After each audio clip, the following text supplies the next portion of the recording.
Então, vamos dar início a esse nosso curso de aproveitamento de águas pluviais, tomando como base a NBR 15527, né, onde nós vamos falar de todos os procedimentos relacionados à norma e também relacionados ao que existe hoje no mercado e o que é praticado no dia a dia, né? Então, a gente não vai restringir somente as informações da norma.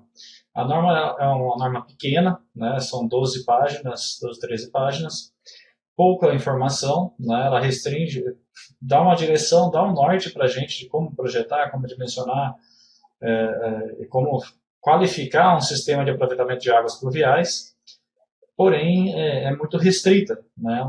Não está condizente com o que é o mercado, o que se utiliza, o histórico geral, né? Desse tipo de sistema, os tipos diferentes de uso, né, como se aplicar, a gente vai estabelecer dentro da norma, mas procurar analisar vários itens existentes para esse tipo de instalação predial, né? Então, são vários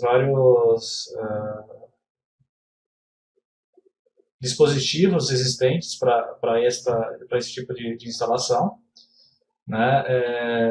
E aí a gente vai aplicar isso dentro desse nosso curso ao longo dessas aulas.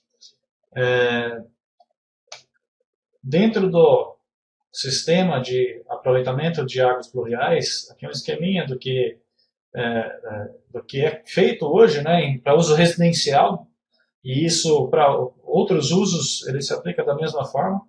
Aqui está um esquema bem básico que a gente vai ver muito essas tipologias, que é basicamente a captação das águas pluviais, separação, né, das águas da primeira chuva, né, do início de chuva, que carrega muita sujeira, né, e depois captação da água limpa da segunda chuva, que é realmente armazenado, né.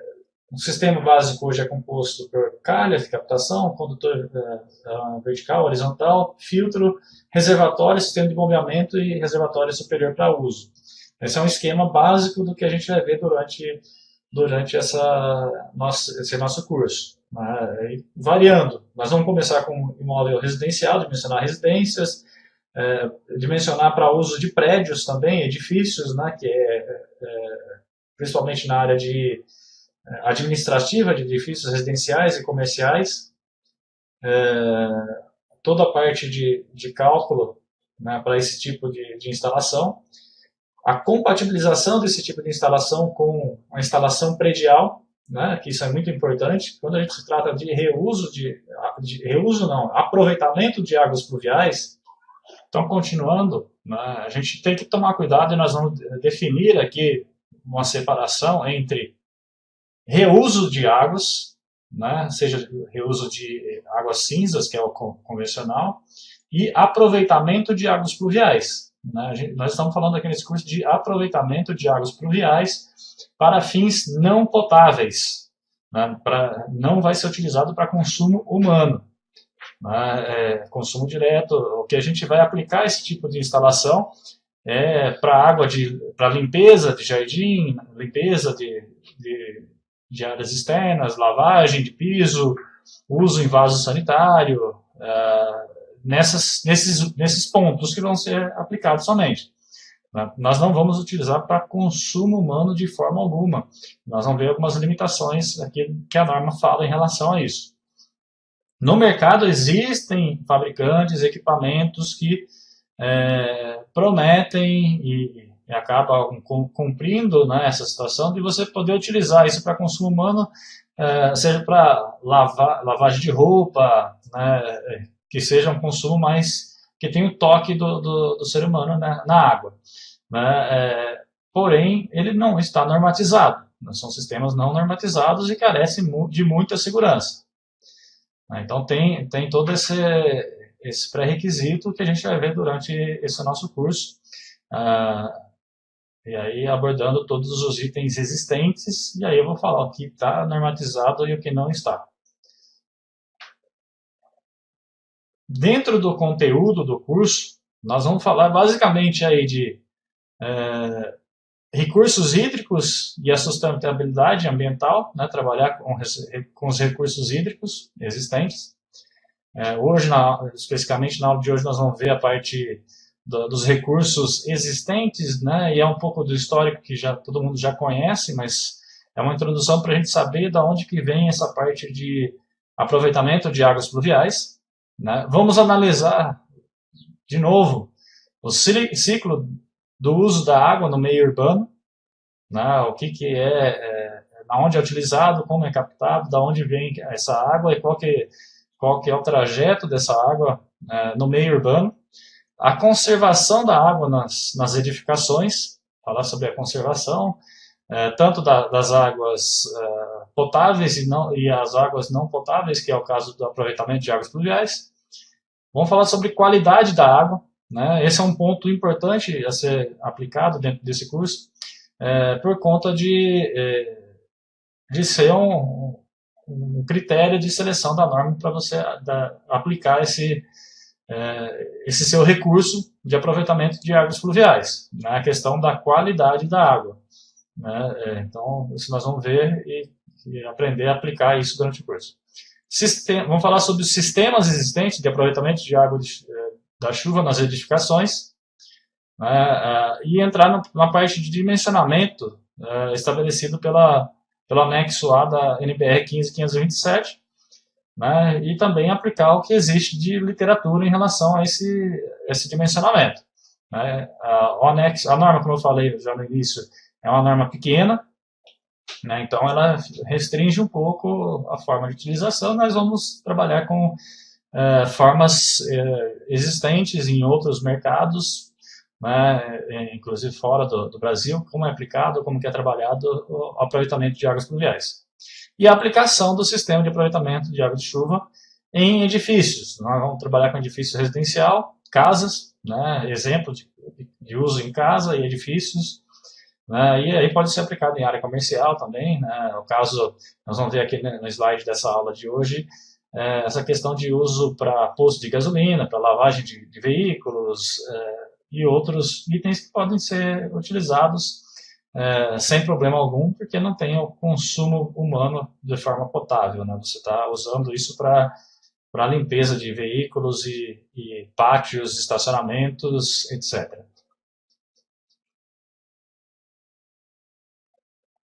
Ok?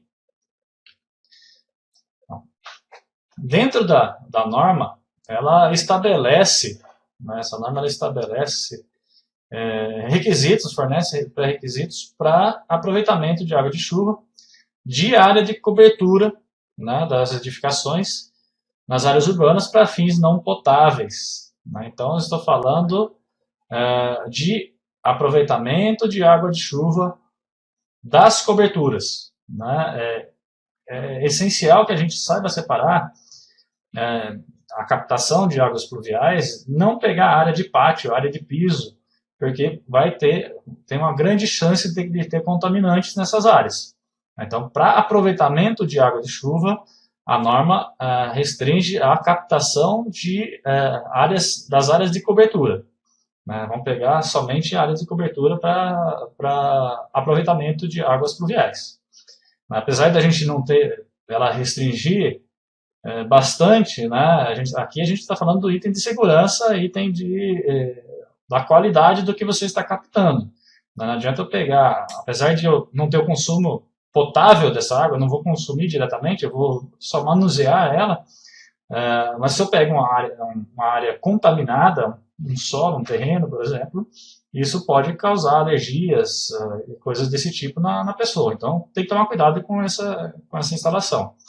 E a gente vai ver que tem que ser captado e coletado somente áreas captar chuva na cobertura, e aí você vai conduzir isso, vai manufaturar essa água, né, fazer um pré-tratamento, passa por um filtro, passa por um sistema de peneiras para eliminação de folhas, né, e no próprio sistema, quando você trabalha com esse sistema de águas pluviais, você tem que fazer a separação da primeira chuva, né, os primeiros minutos de chuva, que faz a limpeza do telhado, Nessa primeira chuva você tem que descartar e depois coletar a sequência, né? A parte da água que não está com tanto contaminante. Então isso nós vamos ver durante esse curso como fazer essa separação. Essa norma se aplica ao uso não potável, né, em que as águas da chuva podem ser utilizadas após o tratamento adequado, como, por exemplo, descarga de bacia sanitária, irrigação de gramados e plantas ornamentais, lavagem de veículos, limpeza de calçadas e ruas, limpeza de pátios, né, espelho d'água e usos industriais. Então, fica restrito, isso é um texto da norma, que a gente vai utilizar para estas finalidades, né? Não vai ter outro uso além disso. Você vê que ele não consta aí nem a utilização para lavagem de roupa, por exemplo, né? Porque ela tem aí seus contaminantes, e se você aplica essa água para lavagem de roupas, a roupa tem contato direto com a pele, em boa parte da pele, e isso vai causar problemas, vai trazer alergias e outros interferências no corpo humano. Dentro do sistema de análise, né, do sistema de abastecimento de água, a gente precisa apreciar de onde que vêm os recursos hídricos para o consumo que existem hoje. Né? Basicamente, para consumo humano, né, e consumo geral de indústrias, comércio, surgem aí de águas de superfície, que são rios e lagos, água subterrânea, poços tubulares e profundos, águas de reuso, né, black water ou grey water, que aí são águas de reuso de tratamento de esgoto, né, já carece de um tratamento qualificado para que se tenha o consumo humano. Né? Então, essa água de reuso é uma fonte de abastecimento se você tiver um tratamento adequado, controlado por concessionárias, bem dimensionado, bem projetado, para não causar danos ao ser humano. E o aproveitamento de água de chuva pode ser um meio de você obter recursos para abastecimento, né? Você aproveitar a água de chuva nesse sistema.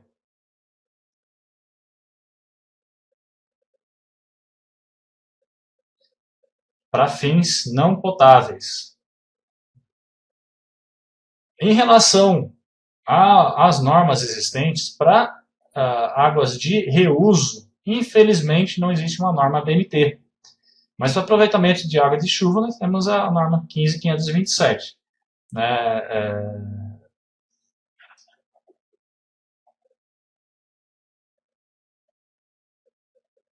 Deixa eu tirar um texto aqui que... Existe também a questão de dessalinização de água do mar, que está incluso na água de superfície. Esses sistemas de aproveitamento de água de chuva, reuso, ele vai em concordância com os sistemas hoje existentes de certificação LEED, né, ou Green Building, né, que aí no caso o sistema de aproveitamento de água ou reuso, ele agrega valor para essas certificações. Né, um edifício que vai solicitar o LEED ou Green Building, você tem que ter o aproveitamento de água de chuva e, se possível, ter a parte de reuso também de águas cinzas. E por conta de você ter a economia de água potável, né, para usos menos nobres dentro dessa edificação. Então, esse sistema de aproveitamento ele vai em concordância com os sistemas de certificação LEED, né, certificação ambiental de edifícios. Dentro do objetivo da norma, o objetivo desse tipo de sistema é fornecer, né, diretriz básica para aproveitamento de água de chuva nas áreas urbanas, para fins não potáveis e para os seguintes usos possíveis descritos na norma. A parte de descarga de bacias sanitárias, irrigação de gramados por aspersão ou gotejamento de plantas ornamentais, lavagem de veículos, limpeza de calçados e rua, limpeza de pátio, espelho da água e usos industriais. Repete um pouquinho os usos possíveis para esse tipo de sistema. né? E salientamos que esse tipo de água de chuva ele será usado para fins não potáveis, não substituindo a água tratada e desinfectada com um derivado clorado ou flúor, e que pode ser usado para banhos, comida ou ingerida. Né? A água potável, né, vindo da rede do sistema de abastecimento ou água de poço artesiano devidamente licenciado, ela tem que existir dentro da sua edificação. Né? Eu não vou substituir um sistema pelo outro. Eu tenho que deixar o sistema para uso de aproveitamento de águas pluviais para os usos menos nobres, né? Que não precisa de água potável para consumo, e tem que existir o abastecimento pelo sistema público normal, com água tratada para consumo humano direto.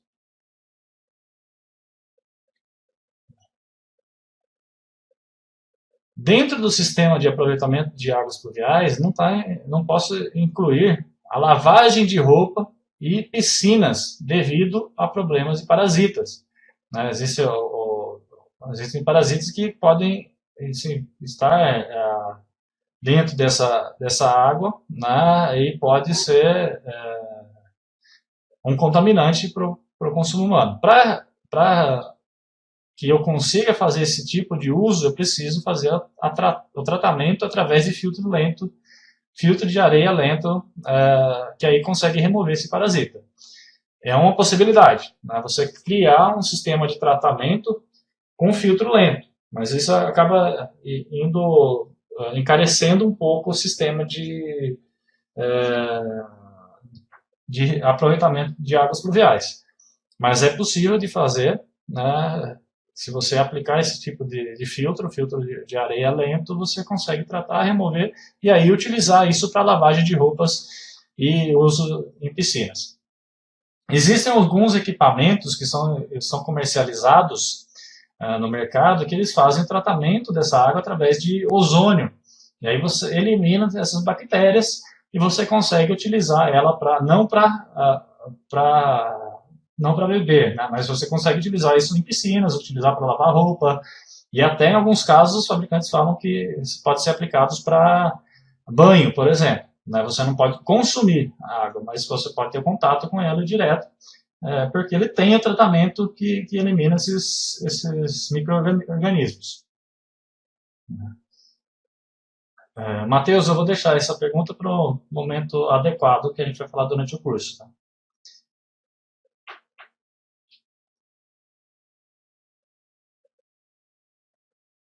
Então, continuando, né, para a gente entender um pouco aí do que, para onde que vai essa...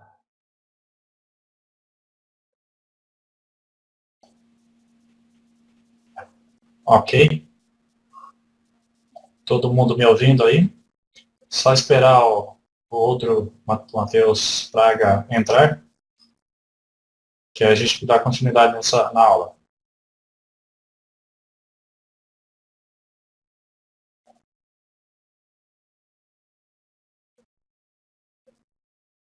Estão vendo a minha tela aí que eu compartilhei com vocês? Está tudo em ordem?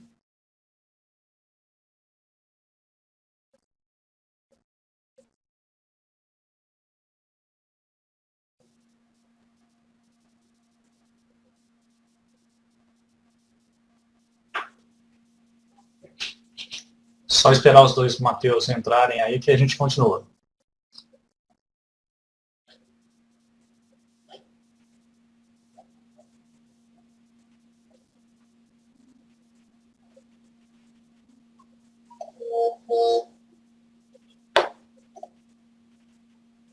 Ok?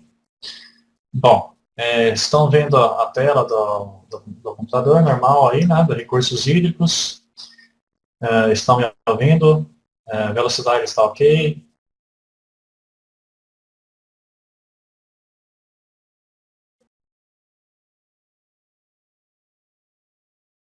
Perfeito.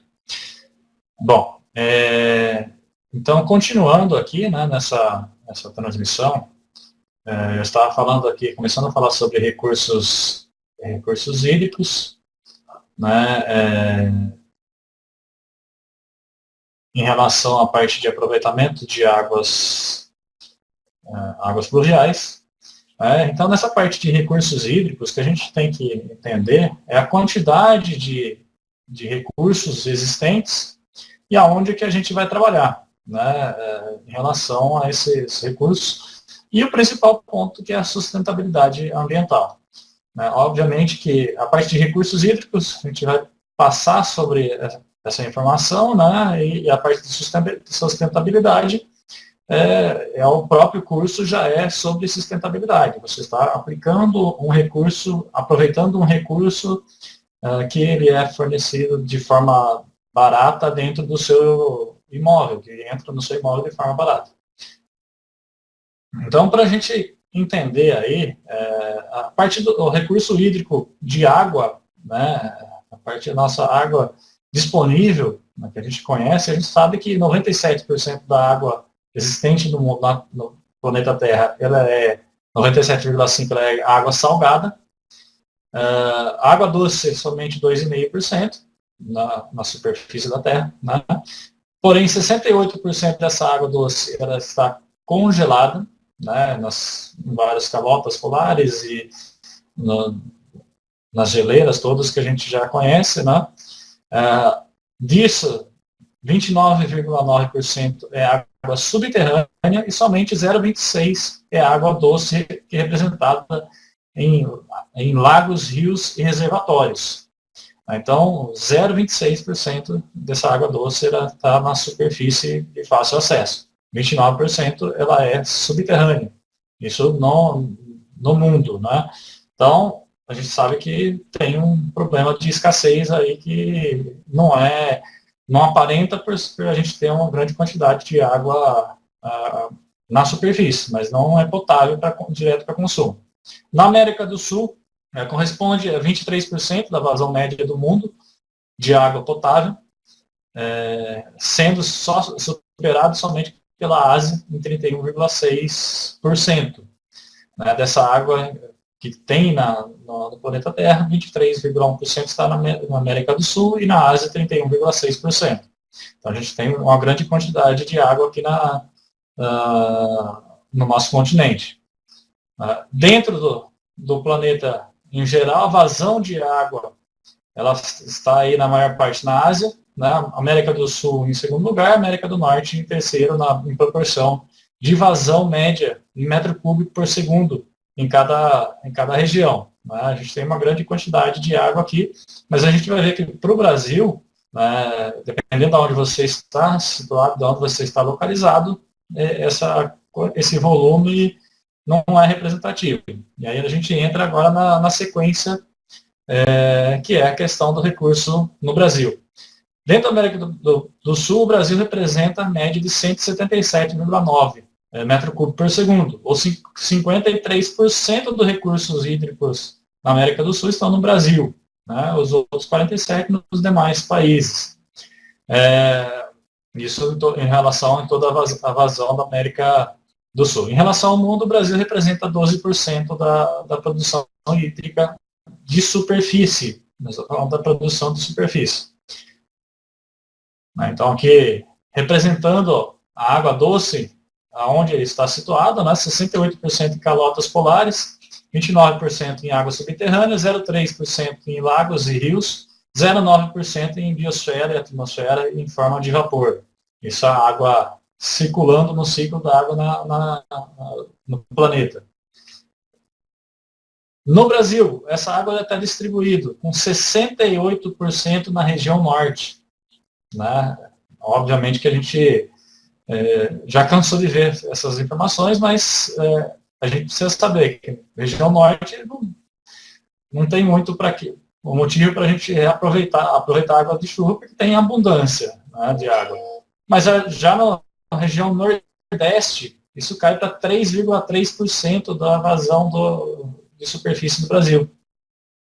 Sudeste, 6%. Sul, 6,5%. Centro-Oeste, 15,7% da vazão, aí no caso está em quilômetro cúbico por ano.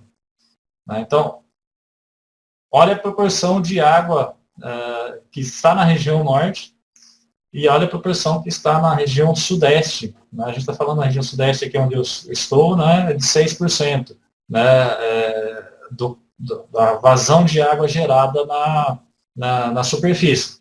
Isso representa para a gente, né, comparando a população aqui, porcentagem de população, na região norte, representa aproximadamente 8% da população brasileira. Na região sudeste, é 42% da população brasileira. Mas... Isso, Matheus. Água de rio, lagos, água da superfície. Né? A gente está falando aqui de vazão de água de superfície. Né? Água doce de superfície, exato. Esses são os dados de água potável que seria possível para consumo humano.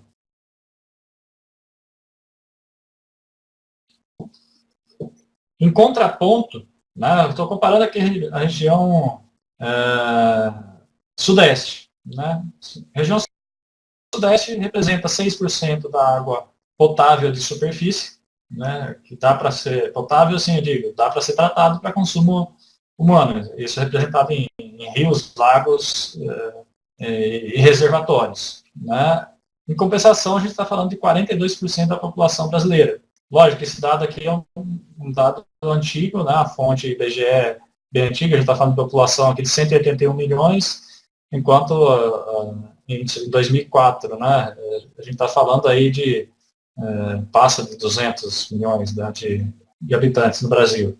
Isso tá, a quantidade já não é relevante, mas eu estou falando aqui em distribuição, eu estou falando de que 42%, deve estar em torno disso ainda hoje aqui na região sudeste, 42%, 43% de população, sendo que a água está na região norte.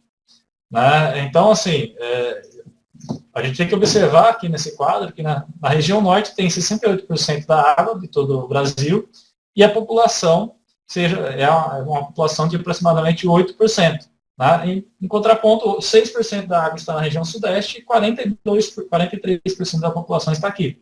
E isso traz para a gente o reflexo do que aconteceu há 2 anos atrás, né, onde a gente estava com uma crise hídrica enorme aqui na região metropolitana de São Paulo e atingia a região de Campinas também, afetou Rio de Janeiro, né, tá toda Minas, tá toda a nossa região aqui sudeste um pouco afetada por conta da crise hídrica.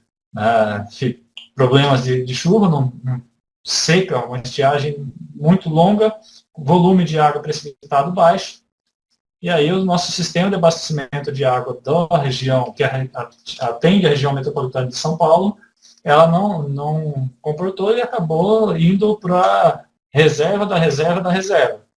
Né? Então, por conta desses fatores, a gente tem uma população enorme, mas recurso hídrico escasso, né? Comparando com a população.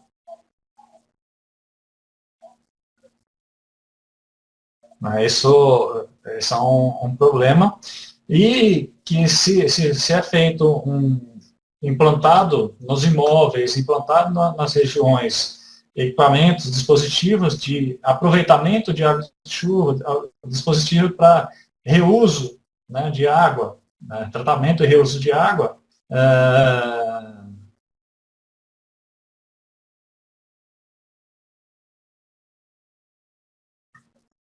esse sistema ele seria suficiente pela vazão que é gerada. O problema é que o sistema que abastece a região metropolitana de São Paulo é bem antigo, provavelmente já está saturado, né? O crescimento populacional foi bem maior do que foi projetado na época da implantação do sistema Cantareira, que abastece aqui tanto a região metropolitana de São Paulo, quanto a região aqui de Campinas também. Se tivesse um planejamento, isso não aconteceria. Porém, vai em contraponto, né? Se você tem uma diminuição do consumo de água dos imóveis, né, principalmente em questão de aproveitamento de água de chuva, né, para usos não nobres, como limpeza de piso, né, coisas, irrigação de jardim, etc., né, você não teria esse problema. Você teria a redução do consumo, um benefício para o usuário daquele imóvel, que é a redução de conta de água, né, e também você teria aí a diminuição do consumo direto dos mananciais. Né. Então, esse o objetivo aqui, a questão de sustentabilidade vai nesse ponto, né, de você ter o aproveitamento de um, de um recurso direto no seu imóvel, que pode trazer benefício com um custo de implantação que não é tão caro, se for levar em consideração os benefícios que traz esse tipo de sistema.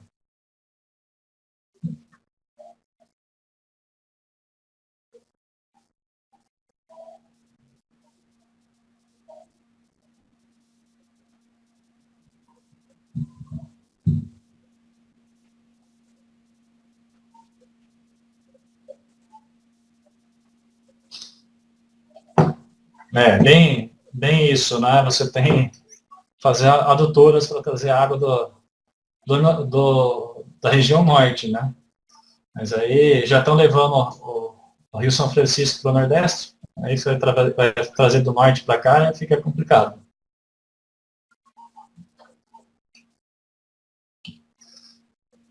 Então, o que acontece é que existe um desequilíbrio entre oferta e necessidade, e observa também que a região sudeste possui a maior população e o problema é acentuado pela poluição dos rios, né, em consequência da atividade industrial, utilização de insumos agrícolas, poluentes e despejos urbanos.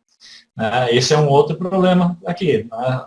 A gente tem uma vazão enorme de água cortando a cidade de São Paulo, a região metropolitana de São Paulo, porém os rios são super poluídos, não tem como utilizar aquilo ali para nada. Né? Então, aí é um outro ponto, né, do mau uso do recurso que traz aí o problema na questão de consumo humano, né, consumo humano e também para indústrias e etc.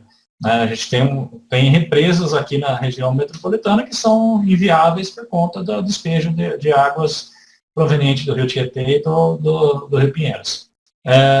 E a água é um recurso, né, a gente sabe que a água é um recurso finito e também é praticamente constante, né, aí nos últimos 500 milhões de anos, isso dizem os historiadores.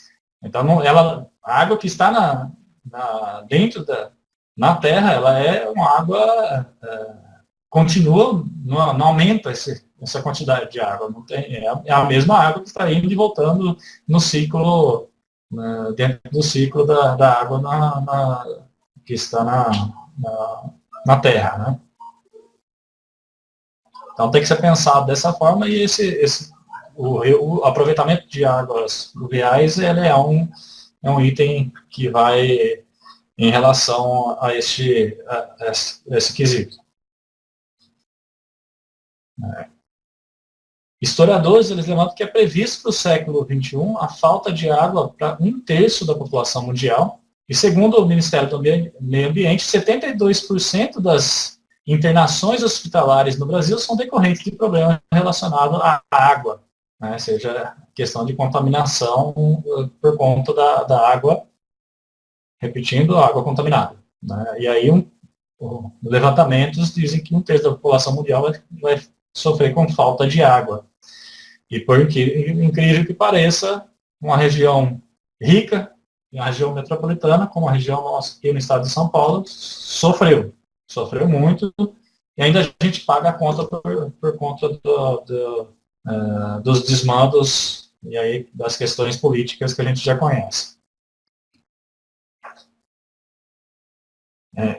Estima-se que pelo meio do século XXI, 60% da população estarão concentradas nas áreas urbanas, principalmente na Ásia, África, América Latina, e aí aparecerão os problemas de secas e enchentes. Isso quem falou foi Makoto Murase, em simpósios de sustentabilidade. Então, a gente tem aí um histórico vindo de pesquisadores dizendo que a gente vai ter problema com escassez de água. Por questões, né, a gente precisa analisar a distribuição por conta das características climáticas, né, que acontecem aqui no Brasil. Né. Existe uma distribuição dessa água também em relação à precipitação, volume precipitado ao longo do ano em cada região. Novamente, a gente tem o recurso de água doce abundante na região norte. Então, lá, consequentemente, lá existe um volume de precipitação, né, que em média chega a 3.000 milímetros por ano na Amazônia, na região amazônica. No centro do país, está em torno de 1.300 milímetros por ano, média de 1.300 milímetros por ano de precipitação. Na região do sertão nordestino, está variando entre 250 milímetros por ano a 600 milímetros por ano. Né? Olha o valor que está sendo computado, 250 milímetros por ano. A gente fez, para quem fez o curso da parte de drenagem urbana, a gente calcula, estima, dimensiona sistemas de coleta de águas pluviais para 160, 170 milímetros por hora. Aí a gente chega na região do sertão nordestino, a gente tem aí um índice de precipitação de 250 milímetros por ano. O volume precipitado é muito baixo. E aí você tem que trabalhar com um sistema de armazenamento para garantir que esse 250 milímetros fique retido e não suma na superfície, né? Que é o que acontece lá. Aí na região, no sertão nordestino, acontece esse problema. E por isso existem lá os programas de implantação de cisternas e também a transposição do São Francisco, lá que todo mundo já conhece.